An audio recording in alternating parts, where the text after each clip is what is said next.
ಮುಖ್ಯಮಂತ್ರಿ ಆದ ನಂತರ ಸಿದ್ದರಾಮಯ್ಯ ಎರಡನೇ ಬಾರಿಗೆ ಇವತ್ತು ಚಾಮರಾಜನಗರ ಜಿಲ್ಲಾ ಪ್ರವಾಸವನ್ನು ಕೈಗೊಂಡಿದ್ದಾರೆ. ಚಾಮರಾಜನಗರದ ಅಂಬೇಡ್ಕರ್ ಮೈದಾನದಲ್ಲಿ ಇವತ್ತು ಮಧ್ಯಾಹ್ನ 3 ಗಂಟೆಗೆ ಕಾಂಗ್ರೆಸ್ ಸರ್ಕಾರದ ಗ್ಯಾರಂಟಿ ಫಲಾನುಭವಿಗಳ ಸಮಾವೇಶ ಆಯೋಜನೆ ಮಾಡಲಾಗಿದ್ದು, ಸಿಎಂ ಸಿದ್ದರಾಮಯ್ಯ, ಡಿಸಿಎಂ ಡಿಕೆ ಶಿವಕುಮಾರ್, ಸಚಿವರಾದ ಸತೀಶ್ ಜಾರಕಿಹೊಳಿ, ಲಕ್ಷ್ಮೀ ಹೆಬ್ಬಾಳ್ಕರ್ ಪಾಲ್ಗೊಳ್ಳುತ್ತಾರೆ. ಇದಕ್ಕೂ ಮೊದಲು ಹೆಗ್ಗಬಾಡಿಯಲ್ಲಿ ದಿವಂಗತ ಆರ್ ಧ್ರುವ ನಾರಾಯಣ್ ಅವರ ಪುಣ್ಯಸ್ಮರಣೆ ಕಾರ್ಯಕ್ರಮದಲ್ಲಿ ಪಾಲ್ಗೊಳ್ಳುತ್ತಾರೆ. ಕರ್ನಾಟಕ ರೈಲು ಮಾರ್ಗದಲ್ಲಿ 2 ಹೊಸ ವಂದೇ ಭಾರತ್ ರೈಲುಗಳಿಗೆ ಪ್ರಧಾನಿ ನರೇಂದ್ರ ಮೋದಿ ಅವರು ಇವತ್ತು ಚಾಲನೆಯನ್ನ ನೀಡಲಿದ್ದಾರೆ. ಬೆಂಗಳೂರು, ಕಲಬುರಗಿ ಹಾಗೂ ಮೈಸೂರು, ಚೆನ್ನೈ ನಡುವೆ ಸಂಚಾರ ಮಾಡಲಿರುವಂತಹ 2 ಹೊಸ ವಂದೇ ಭಾರತ್ ರೈಲುಗಳಿಗೆ ವಿಡಿಯೋ ಕಾನ್ಫರೆನ್ಸ್ ಮೂಲಕ ಪ್ರಧಾನಿ ಮೋದಿ ಹಸಿರು ನಿಶಾನೆಯನ್ನ ತೋರಲಿದ್ದಾರೆ. ರಾಜಸ್ಥಾನದ ಪೋಖ್ರಣ್ ಇವತ್ತು ಭಾರತ ಶಕ್ತಿ ವಾರ್ ಗೇಮ್ ಹೆಸರಲ್ಲಿ ಸೇನಾ ಶಕ್ತಿಯ ಅನಾವರಣವನ್ನು ಮಾಡಲಾಗುತ್ತೆ. ಈ ವಾರ್ ಗೇಮ್ನಲ್ಲಿ ದೇಶೀಯವಾಗಿ ಅಭಿವೃದ್ಧಿಪಡಿಸಿದ ಶಸ್ತ್ರಾಸ್ತ್ರ ಪ್ರದರ್ಶನ ಮತ್ತು ಯುದ್ಧ ವಿಮಾನಗಳ ಹಾರಾಟವನ್ನು ನಡೆಸಲಾಗುತ್ತೆ. ಪ್ರಧಾನಿ ಮೋದಿ ಇದರಲ್ಲಿ ಪಾಲ್ಗೊಳ್ಳುತ್ತಾರೆ. ಇದು ಮೋದಿಯವರ ಆತ್ಮ ನಿರ್ಭರ್ ಭಾರತ ಪರಿಕಲ್ಪನೆಯನ್ನು ಆಧರಿಸಿದೆ ಮತ್ತು ಭಾರತದ ಸೇನಾ ಶಕ್ತಿಯನ್ನು ಪ್ರದರ್ಶಿಸುತ್ತೆ. ಸಂಸತ್ನಲ್ಲಿ ಮಸೂದೆ ಅಂಗೀಕಾರಗೊಂಡ 4 ವರ್ಷಗಳ ಬಳಿಕ ಬಹುನಿರೀಕ್ಷಿತ ಪೌರತ್ವ ತಿದ್ದುಪಡಿ ಕಾಯ್ದೆ ಜಾರಿಗೊಳಿಸಲಾಗಿದೆ. ಲೋಕಸಭೆ ಚುನಾವಣೆಗೆ ಕೆಲವೇ ದಿನಗಳಿದ್ದು, ಇದೇ ಸಂದರ್ಭದಲ್ಲಿ ಪೌರತ್ವ ತಿದ್ದುಪಡಿ ಕಾಯ್ದೆ ಜಾರಿಗೊಳಿಸಿ ಕೇಂದ್ರ ಸರ್ಕಾರ ಅಧಿಸೂಚನೆಯನ್ನು ಹೊರಡಿಸಿದೆ.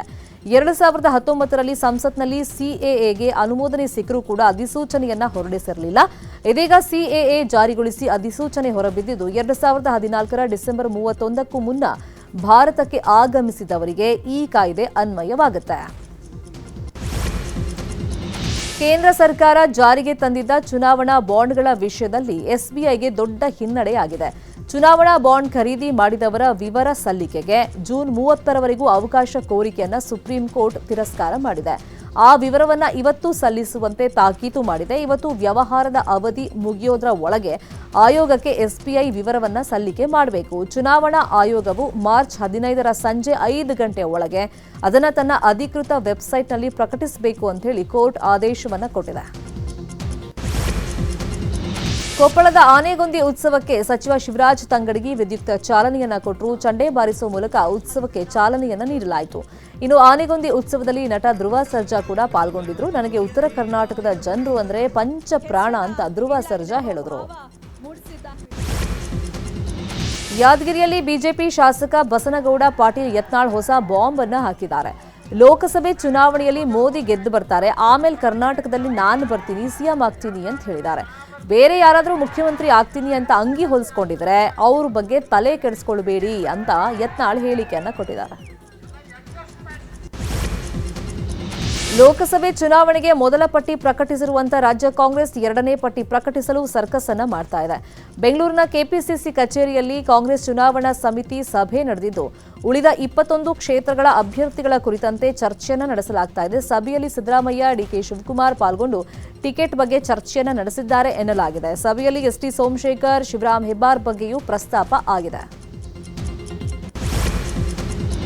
ರಾಜ್ಯದಲ್ಲಿ ಕಾಂಗ್ರೆಸ್ ಸ್ಕ್ರೀನಿಂಗ್ ಕಮಿಟಿ ಸಭೆ ನಡೀತಾ ಇದ್ರೆ, ಅತ್ತ ದೆಹಲಿಯಲ್ಲಿ ಕಾಂಗ್ರೆಸ್ ಕೇಂದ್ರ ಚುನಾವಣಾ ಸಮಿತಿ ಸಭೆ ನಡೆದಿದೆ. 6 ರಾಜ್ಯಗಳ 63 ಸೀಟ್ಗಳ ಬಗ್ಗೆ ಚರ್ಚೆಯನ್ನ ಮಾಡಲಾಗಿದೆ. ಈ ಪೈಕಿ 40 ಹೆಸರುಗಳಿಗೆ ಒಪ್ಪಿಗೆ ಸಿಕ್ಕಿದೆ ಎನ್ನಲಾಗಿದೆ. Rajasthan 13 seat, Madhya Pradesh 16 seat, Uttarakhand 5 seat, ಗುಜರಾತ್ನ 14 ಸೀಟ್, ಅಸ್ಸಾಂನ 14 ಹಾಗೆಯೇ ದಿಯು ದಮನ್ನ 1 ಕ್ಷೇತ್ರಕ್ಕೆ ಅಭ್ಯರ್ಥಿ ಫೈನಲ್ ಆಗಿದೆ ಎನ್ನಲಾಗಿದೆ. ಲೋಕಸಭೆ ಚುನಾವಣೆ ಆರಂಭವಾಗ್ತಿರುವಂತಹ ಹಿನ್ನೆಲೆಯಲ್ಲಿ ದೇಶದಾದ್ಯಂತ ರಾಜಕೀಯ ಪಕ್ಷಗಳು ಪ್ರಚಾರ ಕಾರ್ಯಗಳನ್ನು ಆರಂಭ ಮಾಡ್ತಾ ಇವೆ. ಇದಕ್ಕಾಗಿ ಒಂದೇ ದಿನದಲ್ಲಿ ಹಲವು ಸ್ಥಳಗಳಲ್ಲಿ ಪ್ರಚಾರ ಕಾರ್ಯ ನಡೆಸಲು ರಾಜಕೀಯ ಪಕ್ಷಗಳು ಬಾಡಿಗೆ ವಿಮಾನ ಹಾಗೇನೆ ಹೆಲಿಕಾಪ್ಟರ್ ಮೊರೆ ಹೋಗಲಿವೆ. ಹೀಗಾಗಿ ಖಾಸಗಿ ವಿಮಾನ ಹಾಗೂ ಹೆಲಿಕಾಪ್ಟರ್ಗಳ ಬೇಡಿಕೆ 40% ಏರಿಕೆಯಾಗುವಂತ ಸಾಧ್ಯತೆ ಇದೆ. ಅಲ್ಲದೆ ಖಾಸಗಿ ವಿಮಾನಗಳ ಬಾಡಿಗೆ ದರ ಗಂಟೆಗೆ 4.5 ಲಕ್ಷದಿಂದ 5.25 ಲಕ್ಷ ಇರಲಿದೆ ಎನ್ನಲಾಗ್ತಾ ಇದೆ. ತಂದೆ ತಾಯಿಯಿಂದ ನಾಪತ್ತೆಯಾಗಿದ್ದ ಹೆಣ್ಣು ಮಗುವನ್ನ ಕೋಲಾರದ ಗಲ್ಪೇಟೆ ಪೊಲೀಸರು ರಕ್ಷಣೆ ಮಾಡಿದ್ದಾರೆ. ಪೋಷಕರ ಮಡಿಲಿಗೆ ವಾಪಸ್ ಸೇರಿಸುವಲ್ಲಿ ಯಶಸ್ವಿಯಾಗಿದ್ದಾರೆ. ಉತ್ತರ ಭಾರತದಿಂದ ಕೆಲಸಕ್ಕೆ ಅಂತ ಬಂದ ಪೋಷಕರು ಮಗುವನ್ನ ಕಳ್ಕೊಂಡು ಪೊಲೀಸರಿಗೆ ಕಂಪ್ಲೇಂಟ್ ಕೊಟ್ಟಿದ್ರು. ಪೊಲೀಸರು ಕಾರ್ಯಾಚರಣೆ ನಡೆಸಿ ಬಾಲಕಿಯನ್ನ ರಕ್ಷಣೆ ಮಾಡಿದ್ದಾರೆ. ಚಿತ್ರದುರ್ಗದಲ್ಲಿ ಮೋದಿ ವಿರುದ್ಧ ಅವಹೇಳನವಾಗಿ ಮಾತನಾಡಿದ ಕಾರ್ಮಿಕ ಕಲ್ಯಾಣ ಮಂಡಳಿ ಉಪಾಧ್ಯಕ್ಷ ಜಿಎಸ್ ಮಂಜುನಾಥ್ ವಿರುದ್ಧ ದೂರು ದಾಖಲಾಗಿದೆ. ಕಲ್ಲೇಶಯ್ಯ ಅನ್ನೋರ ದೂರಿನ ಮೇರೆಗೆ ಚಿತ್ರದುರ್ಗ ನಗರ ಠಾಣೆಯಲ್ಲಿ ಜಿಎಸ್ ಮಂಜುನಾಥ್ ವಿರುದ್ಧ ಎಫ್ಐಆರ್ ದಾಖಲಾಗಿದೆ. ಮೊನ್ನೆ ಮೋದಿ ವಿರುದ್ಧ ಜಿಎಸ್ ಮಂಜುನಾಥ್ ಅವಹೇಳನವಾಗಿ ಮಾತನಾಡಿದರು. ತಮಿಳುನಾಡಿನ ಕೊಯಮತ್ತೂರಿನ ಪೊಲ್ಲಾಚಿ ಸಮೀಪ ಕಾಡಾನೆ ನಗರಕ್ಕೆ ಎಂಟ್ರಿ ಕೊಟ್ಟಿದೆ. ಬಿಸಿಲಿನ ಶಾಖದಿಂದಾಗಿ ಕಾಡಿನಲ್ಲಿ ನೀರಿಗಾಗಿ ಹಾಹಾಕಾರ ಎದ್ದಿದ್ದು ನೀರನ್ನು ಹುಡುಕೊಂಡು ಆನೆಗಳು ನಗರಕ್ಕೆ ಬಂದಿವೆ. ಆನೆಯ ದೃಶ್ಯ ಸಿಸಿಟಿವಿಯಲ್ಲಿ ಸೆರೆಯಾಗಿದೆ. ಭೀಕರ ಬರಗಾಲಕ್ಕೆ ರಾಜ್ಯದ ಜನರು ತತ್ತರಿಸಿ ಹೋಗಿದ್ದಾರೆ. ಉತ್ತರ ಕರ್ನಾಟಕದಲ್ಲಿ ಹಲವು ಜಿಲ್ಲೆಗಳ ಜನರು ಕೆಲಸ ಅರಸಿ ಬೇರೆ ಬೇರೆ ನಗರಕ್ಕೆ ಗುಳೆ ಹೋಗ್ತಾ ಇದ್ದಾರೆ. ಇತ್ತ ರಾಯಚೂರಿನ ಲಿಂಗಸಗೂರಿನಿಂದ ಗುಳೆ ಹೊರಟ ಜನರು ನಿನ್ನೆ ದಿಢೀರ್ ಅಂತೇಳಿ ಪ್ರತಿಭಟನೆಯನ್ನ ಮಾಡಿದ್ದಾರೆ. ಕಾರಣ ಬೆಂಗಳೂರಿಗೆ ಬಸ್ ಇಲ್ಲ ಅಂತೇಳಿ ಬಸ್ ನಿಲ್ದಾಣದಲ್ಲಿ ಪ್ರತಿಭಟನೆಯನ್ನ ಮಾಡಿದ್ದಾರೆ.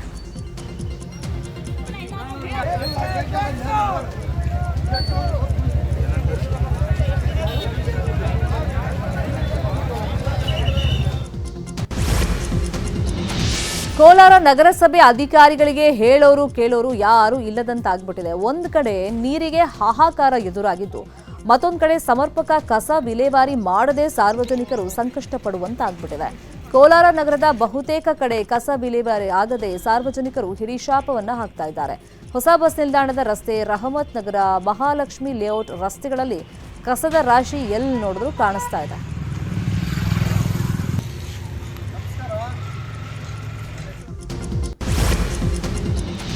ಒಟ್ಟಿಗೆ ಹಲವು ಸಿಡಿತಲೆಗಳನ್ನು ಹೊತ್ತೊಯ್ದು ಏಕಕಾಲಕ್ಕೆ 10 ಗುರಿಗಳ ಮೇಲೆ ದಾಳಿ ನಡೆಸಬಲ್ಲ ಸಾಮರ್ಥ್ಯ ಹೊಂದಿರುವಂತ ಅಗ್ನಿ 5 ಕ್ಷಿಪಣಿಯನ್ನ ಭಾರತ ಯಶಸ್ವಿಯಾಗಿ ಪರೀಕ್ಷೆ ಮಾಡಿದೆ. ನೆರೆಯ ಚೀನಾ, ಪಾಕಿಸ್ತಾನ ಸೇರಿದಂತೆ 5 ರಿಂದ 6 ಸಾವಿರ ಕಿಲೋಮೀಟರ್ ವ್ಯಾಪ್ತಿಯ ಏಷ್ಯಾ ಖಂಡದ ಬಹುತೇಕ ಭಾಗ ತಲುಪಬಲ್ಲ ಈ ಕ್ಷಿಪಣಿ ಯಶಸ್ವಿ ಉಡ್ಡಯನದ ಮಾಹಿತಿಯನ್ನ ಪ್ರಧಾನಿ ಮೋದಿ ಟ್ವಿಟರ್ನಲ್ಲಿ ಶೇರ್ ಮಾಡಿಕೊಂಡಿದ್ದಾರೆ. ಈ ಪ್ರಯೋಗಕ್ಕೆ ಮಿಷನ್ ದಿವ್ಯಾಸ್ತ್ರ ಅಂತ ಹೇಳಿ ಹೆಸರನ್ನ ಇಡಲಾಗಿದೆ. ಚಂದ್ರನಲ್ಲಿ ಇರುವಂತಹ ಕಲ್ಲಿನ ಮಾದರಿಗಳನ್ನು ಸಂಗ್ರಹಿಸಿ ಮರಳುವ ಯೋಜನೆಯಾದ ಚಂದ್ರಯಾನ 4 ಯೋಜನೆಗಾಗಿ ಇಸ್ರೋ 2 ರಾಕೆಟ್ಗಳನ್ನು ಬಳಕೆ ಮಾಡಲಿದೆ. ಒಂದೇ ಯೋಜನೆಗೆ 2 ರಾಕೆಟ್ ಬಳಕೆ ಮಾಡ್ತಾ ಇರೋದು ಇದೇ ಮೊದಲ ಬಾರಿಯಾಗಿದ್ದು, ವಿವಿಧ ಪೇಲೋಡ್ ಹೊತ್ತು 2 ರಾಕೆಟ್ಗಳು ಬೇರೆ ಬೇರೆ ದಿನ ನಭಕ್ಕೆ ಹಾರಲಿವೆ.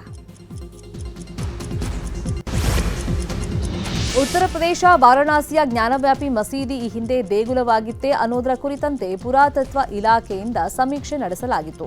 ಇದರ ಬೆನ್ನಲ್ಲೇ ಮಧ್ಯಪ್ರದೇಶದಲ್ಲೂ 11ನೇ ಶತಮಾನದ ದೇಗುಲ ಮಸೀದಿಯೊಂದರ ಸಮೀಕ್ಷೆಗೆ ಮಧ್ಯಪ್ರದೇಶದ ಹೈಕೋರ್ಟ್ ಆದೇಶವನ್ನು ಕೊಟ್ಟಿದೆ. ಮಧ್ಯಪ್ರದೇಶದ ಧಾರ್ನಲ್ಲಿ ಭೋಜಶಾಲಾ ದೇಗುಲ ಸಮುಚ್ಚಯ ಮತ್ತು ಕಮಾಲ್ ಮೌಲಾ ಮಸೀದಿಯೇ ಸಮೀಕ್ಷೆಗೆ ಒಳಪಡಲಿರುವಂತಹ ವಿವಾದಿತ ಕಟ್ಟಡವಾಗಿದೆ. ವಿವಾದಿತ ಪ್ರದೇಶದ ಇತಿಹಾಸ ಅರಿಯಲು ಪುರಾತತ್ವ ಇಲಾಖೆಯಿಂದ ಸಮೀಕ್ಷೆಗೆ ಮಧ್ಯಪ್ರದೇಶದ ಹೈಕೋರ್ಟ್ ಆದೇಶವನ್ನು ಕೊಟ್ಟಿದೆ. ರೋರಿಂಗ್ ಸ್ಟಾರ್ ಶ್ರೀಮುರಳಿ, ಭಗೀರಾ ಹಾಗೂ ಪರಾಗ್ ಸಿನಿಮಾಗಳಲ್ಲಿ ಬ್ಯುಸಿಯಾಗಿದ್ದಾರೆ. ಪತ್ನಿ ಜೊತೆ ಇದೀಗ ಕಾರ್ ಬಿಟ್ಟು ಶ್ರೀಮುರಳಿ ಆಟೋ ಏರಿದ್ದು ಬೆಂಗಳೂರು ರೌಂಡ್ಸ್ ಅನ್ನ ಹಾಕಿದ್ದಾರೆ.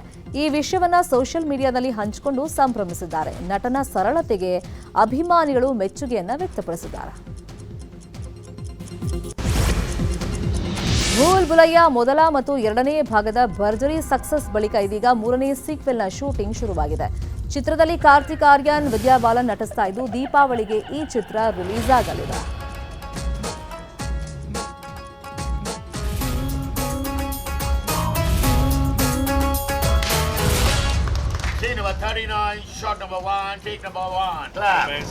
ನ್ಯೂಸ್ 18 ಕನ್ನಡ ಈಗ ವಾಟ್ಸ್ಆಪ್ನಲ್ಲೂ ಲಭ್ಯ. QR ಕೋಡ್ ಸ್ಕ್ಯಾನ್ ಮಾಡಿ.